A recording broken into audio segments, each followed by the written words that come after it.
Hey everyone, this is just a comparison between my SD9 2.0 and my SD9 VE, which is the original Smith Wesson self-defense gun. The bottom one does have a few upgrades to it, so it won't be like a stock comparison, but I will try to point out any of the enhancements that have been made to it. One of them is, of course, the trigger. Now, the reason that the trigger was upgraded was because the original one on the SD9 VE was horrible. The wall was practically touching the frame, so you'd pull on the trigger all the way back. You felt like you were all the way to the frame, and it would still not shoot. You'd have to really press. It'd go off, and then, of course, the reset was all the way out practically, minus like a millimeter. So I did upgrade this one with an Apex trigger. The reason I wanted to get this new version was because that was really the only upgrade they've made to the gun was the trigger. They've made a few cosmetic changes, but I think really the only upgrade that I see any value in is this trigger. Now on the trigger, the one thing I do like, one is of course the trigger shoe and the fact that it has a dingus and not the hinge trigger like the original one did. And it has a nice crisp wall. Like no matter what, it always comes back to this exact same wall. It's a crisp trigger. It is a little on the heavy side, but it is advertised as a self-defense gun, so it's not the worst. And the reset is roughly about the halfway point right there. And from the letting out the trigger completely to the wall, it's right there, pretty close to where the break was. So just wall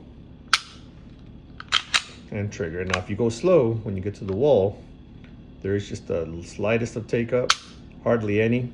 As you saw there, really not much to move back. Again, wall, slowly pressing, and that's a heavy trigger. It feels like a 7-pound trigger. I don't have my gauge on me, but it is a pretty heavy trigger. It does have these serrations, these what I've always heard referred to as anti-glare serrations. I don't think they do anything. Maybe on this gun it's needed because it does have a glossier, shinier, like more polished finish. This one doesn't. This is more of a matte. I've never had the need to do anything to try to reduce glare. No issues whatsoever. Never even crossed my mind. So maybe on this one it does need them because of the finish. When I shot this, I didn't even pay attention to it, so it might be just cosmetic, kind of feel good little add-on to it. The other thing that I did notice was just slightly different was the sights. These are 3-dot sights. These are plastic, just like the original. I did upgrade these to M&P. The original ones, if I recall, did still have this kind of Novak style sight to it. When you rack the slide off of something like your belt, or in this case, the edge of this table, if you heard that, it's because I tried to rack it and it slid off the table. I've done that a couple of times. Most times it will, rack it all the way back, reset the trigger with that. Sometimes it slides off just before and it doesn't fully reset the trigger. This one, of course, has that square ledge. When I rack it off of something, it is definitely a lot more of a positive feel because it really hooks on. So if you are the individual that racks it off of items, tabletops, or your belt, that's definitely a cool little feature to have over the original. Again, not the original ones, but if I do recall, they had that same slant to them on the original 1.0. The magazines are interchangeable. I did try. This is the 2.0 magazine. It looks identical to the 1.0. I'm pretty sure that they are. I couldn't see any differences in them, and both do work, and they both lock back the slide. On the guns themselves, I did, if you were curious to know whether or not it's interchangeable with the slides, sort of. One slide will go on the other frame, but the other frame will not work with the other slide.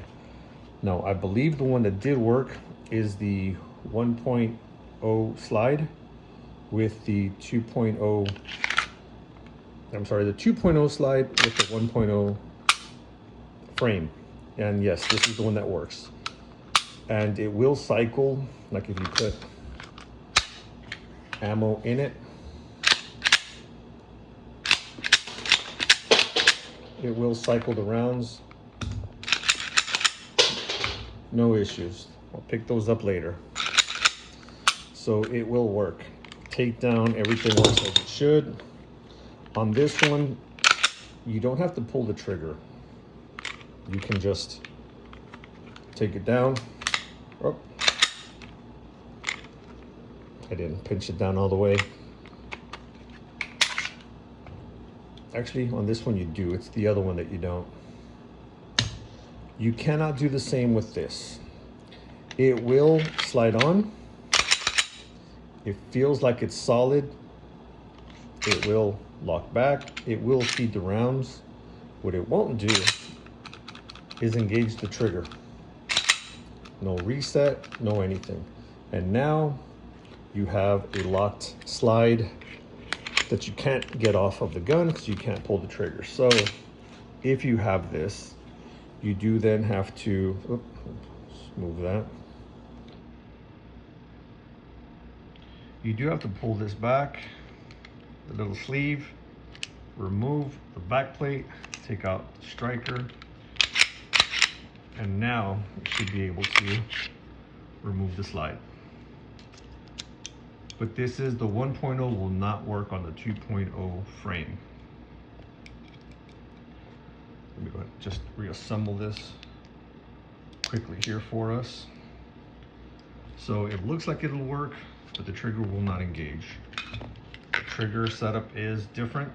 For the most part, the frame looks like it's identical. I couldn't see any obvious differences on the frames themselves. Some people thought that the 2.0 frame was going to have more aggressive stippling. I don't feel it.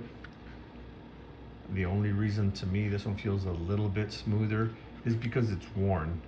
Definitely not because of the serrations, or not the serrations, but the stippling on it. It looks like it would be a little rougher, but again, this is brand new. This is worn. I did buy this one used for $195, but no, it's definitely nothing that's more aggressive. If I recall, I have felt the SD9 VE when it was new and it felt just like this.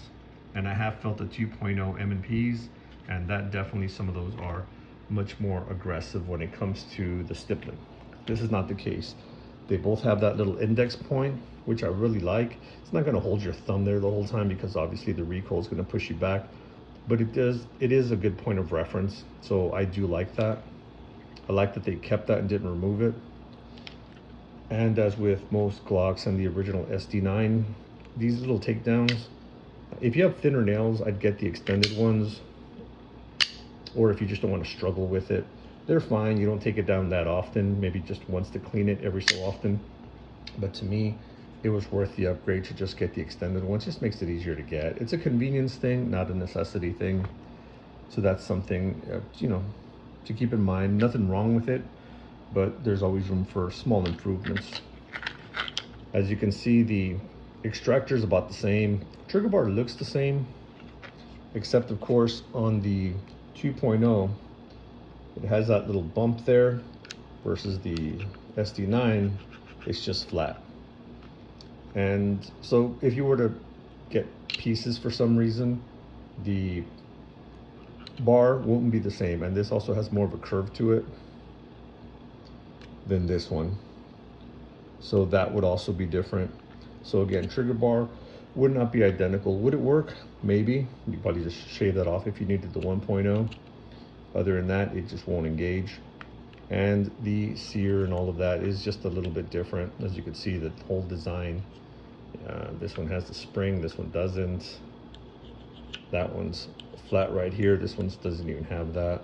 So there's just a whole little setup between this, the spring and the disconnector and all of that are just different. So that's why they're not compatible. That's why when you change out the slides, the one won't engage where the other one will. On the slides themselves, this is an upgraded stainless steel guide rod, but the original one was also plastic, also black. I originally thought that the 2.0 was going to have a steel guide rod. This just happened to be black, but no, it's also plastic. Doesn't hurt anything. You're not shooting it full auto, so it's not going to melt on you. I just did mine for the sake of longevity, wanted to have it years later. The safety plunger.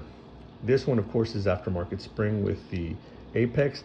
I don't recall if I changed out the safety plunger. I might have changed it out with the MNP one, and the only difference on that would be that this has more of a curve to it versus the original, and a little bit smoother. That's about it.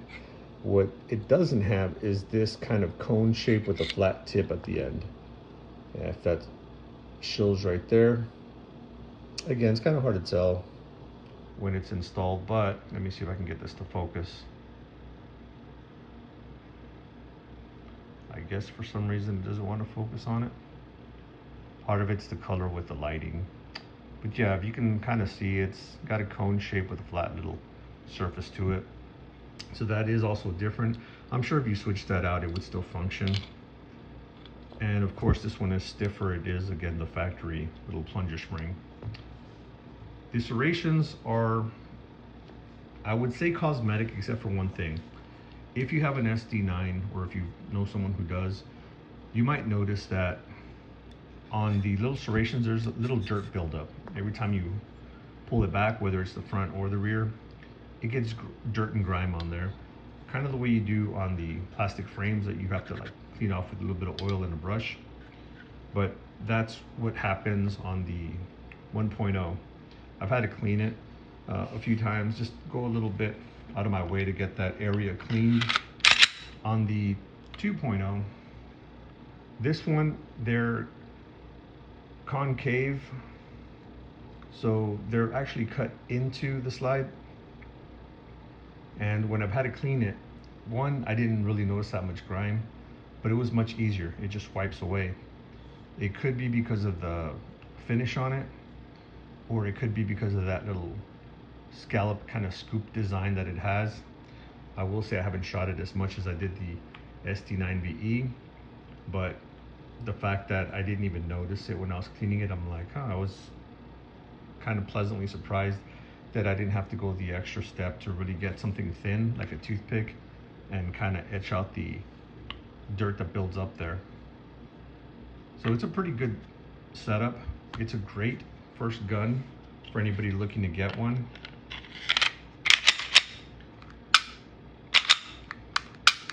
Trigger really isn't bad. Again, it's not, I know the shoe is a lot more comfortable, at least for me, but it's not going to be some sort of performance crazy trigger. It's just a huge improvement from the original SD9. So if you're getting this, people talk about the trigger, don't expect it to be the world's greatest thing. It is a good trigger. It's just a way improved trigger over the original. So have that in mind. I don't want you to have false expectations as to what this trigger is. It's just a much better trigger than what came on the original. If you didn't have the original, you might not notice that, or you might think that the trigger was overhyped. Keep in mind, it is in comparison with the original trigger. I like this trigger better, but it mainly because it has the internals of the Apex for the spring, so it's a much lighter trigger. This one definitely feels a lot heavier than this one. But of course, the shoe on this one I think is still a little bit more comfortable. I do like Apex, but one thing I will say on the new trigger, the dingus portion is much wider and flatter. It does work if you ever pinch the sides and not the dingus, it will not go off. So you do have to engage it. Spring on it is a little stiffer than most others that I've felt, including the Apex, and not just this Apex, but other ones, where the little dingus kind of just freely goes back. And again, it does work. If you don't press it, it won't go off. But just because this one, if you notice on the trigger, the wall is way back here. Way back here, right there. It's just past the halfway point, right all the way there. So maybe what, a third of the way back, maybe even close to a quarter. It doesn't have that definitive wall. Every time I think it's there, like right there, but then it's got a little bit more, it'll break.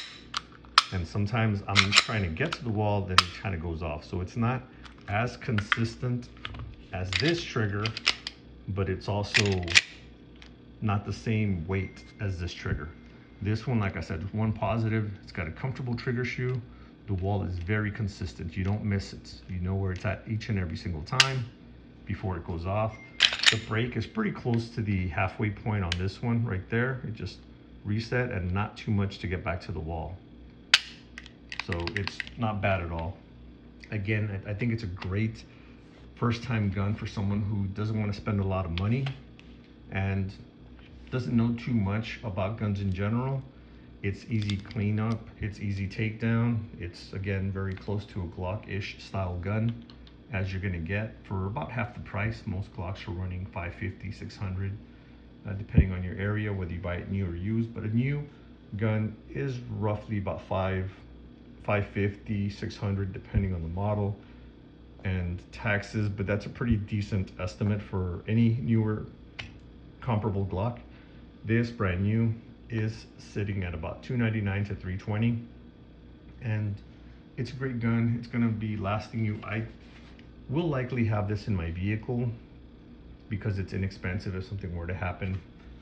If it's not this one, it'll be this one. This one is less financially. It was $195 versus the $300, but I like this one more just because of the trigger.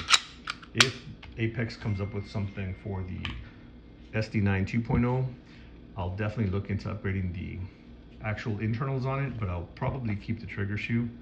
I did that on one of my other guns on the Shield.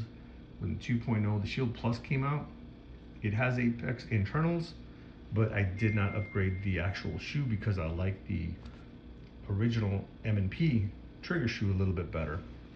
But getting back to the SD9, many of the accessories that are available for the SD9 VE will also fit the SD9, with the exception of the internal trigger components. Again, really they didn't upgrade the gun very much aside from the trigger.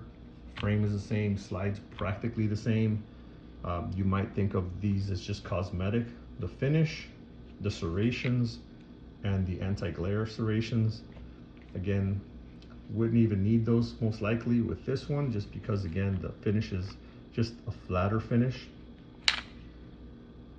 The markings on the caliber of the barrel are on the side for the new one, top for the old one. Again, doesn't really affect anything aside from just the cosmetic overall look. Neither of them are ambidextrous, so they both have magazines on release on the same side. They are identical magazine releases as well. I looked at them closely. For a second, I thought there was a difference, but really it's just a little bit of the wear on the original one that I have. But it's a great gun, good price, decent aftermarket support. You can get extended magazines on these. You can get that little rubber Hogue style grip. I believe more than one company makes them. If you are a first-time shooter, that might help you just get a better grip on the gun, and it adds some comfort. I will say, because of this frame, I think personally it's a little on the stiff side, so with the recoil you kind of feel like a sharpness to it. This one, you could upgrade the recoil spring, or not upgrade it, but change it to something that's more comfortable for you. That might help offset that, or you could just get those sleeves, and that's just a matter of comfort. It's not going to do anything for the function of the gun. But that is it. We'll be taking this out to the range soon. I've already taken it out like twice already. It shot flawlessly, no issues with that. My accuracy with this one isn't as good as it is with this one, but that has a lot to do with the actual lightness of the trigger. I can easily hit a man-sized target at normal practical distances, 7-10 yards, 5 yards obviously it's even closer, but at 25 yards I wouldn't probably hit like headshots like I could with this one. So again, all a matter of practicing. If this is your only gun, your first gun, I don't think you'll be disappointed with it at all. It'll last you for as long as you have it. To destroy this gun, I think would have to be something done deliberately. I think that's the case with most guns, but this is a solid gun, great truck gun, vehicle gun, or backup if you want a backup gun just to have. I do think it served its purpose very well, or it met the expectations for it being a self-defense gun. It's a good size, so it's not a small concealed carry. It's a decent size without being too large for overall use. You could conceal carry this. You could have it as a home defense, as a truck gun, as a range gun. So it has that very middle of the road feel. Again, not the best for either scenario, but if you're gonna have one gun for those people who just want to have one because their budget doesn't allow for it, or they're not really what you would call gun people, but they do want to have some sort of protection, I think this is a great choice. It won't break the bank. It'll run reliably. You don't have to pamper it, take care of it. It doesn't have a finish that's gonna get easily scratched or rust or anything like that. So if you are looking for one, I would recommend this one. I always have recommended the SD9 before this one came out.